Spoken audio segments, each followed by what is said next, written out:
Hello everyone, I'm Kojiro Masaki and a senior university student right now at Chuo University. I'm going to go to a university in Cambodia as an exchange student from this September. Because I'm planning to do field work there, I made this 5 minutes video to prepare for that. The title of this video is Unexpectedly Encountering My Own Voice. I hope this video will help me to meet what I do not know and encourage you to find a question that's important for you.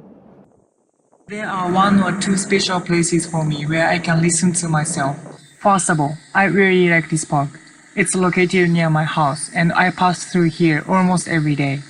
The park also has a pretty long river and much greenery.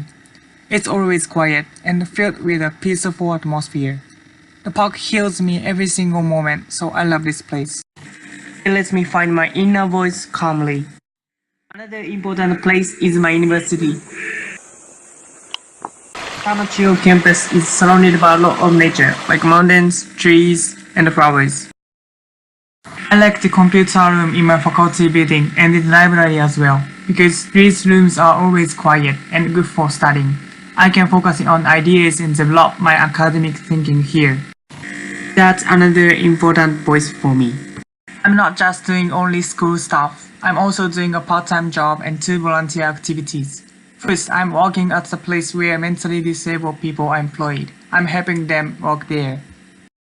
What I'm also doing as a volunteer is note-taking for a student who has a hearing disability. He can't hear the sound much, so I help him by making notes about what the professor is talking.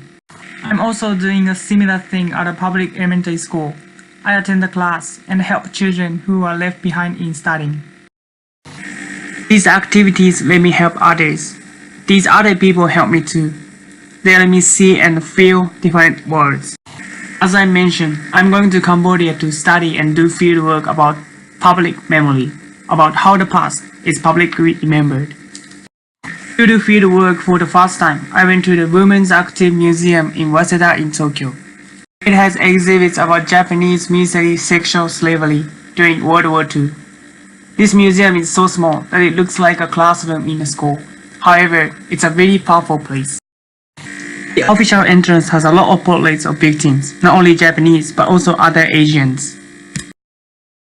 They have a huge impact on visitors. One has 3 sections which are the area to learn the history, the testimony of victims, and data like offshore documents. The exhibits are all based on reliable resources, so it's a good place to learn about the lives of comfort women and get to know the voices of the victims of war. To prepare for Cambodia, I watched a movie called First They Killed My Father. I'm also reading the book on which the film is based. The story is about remembering the Khmer Rouge era, and it was written by a girl who survived the genocide. The main character, Lo, and her big family are middle class and had a quiet and happy life until the Khmer Rouge appeared. The Khmer Rouge was an extreme communist and a military organization.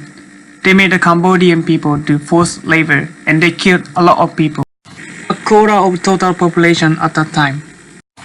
Although this movie made me depressed, it helped me wonder what I would have done in that situation. What and how can I contribute to the world without making the same mistake and keeping full respect for myself and others? In other words, how can I contribute to the world peacefully and sustainably? This is the question that came up for me from visiting Guam and watching the film. I had already been asking myself this question in some way. However, I couldn't answer it clearly, and I still don't know what I can and should do. That might suggest to you that I can do nothing right now. I know it's so tough to consider this question. However, I feel like I have to think of it not only now but also through the whole of my life, and especially when I go to Cambodia.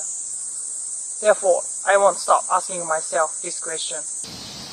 To explore this question, I need to listen to and bring together many different voices unexpectedly to encounter my own voice.